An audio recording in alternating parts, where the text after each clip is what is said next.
Des de l'àrea de serveis urbans es continua amb els treballs de desinfecció que es duen a terme en tots els parcs infantils i tots els carrers de la nostra ciutat, des de l'estat d'alarma.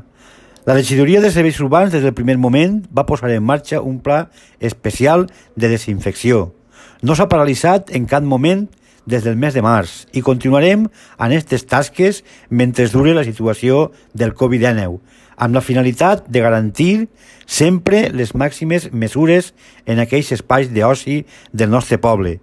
Els treballadors de l'empresa Fobasa són els encarregats de fer aquest tipus de faenes, de fer aquestes desinfeccions, tant en tots i cada un dels espais públics, polvoritzant no solament en la cuba els carrers, sinó també en una motxilla el mobiliari urbà, en una mescla d'aigua i lejía específicament que per a este fi.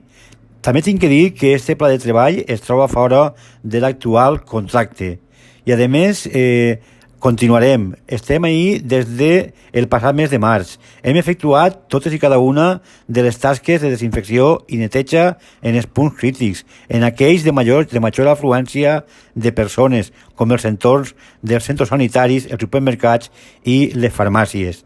També des de la regidoria són conscients de que els parcs infantils necessiten una faena especial, perquè ells estan destinats a acollir els més xocotets de la casa i per això anem a continuar treballant en aquesta mateixa línia que hem fet fins ara. Volem continuar estant reforçant aquestes llavors de desinfecció i per damunt de l'estipulat en el contracte de neteja anem a continuar fent aquestes faenes.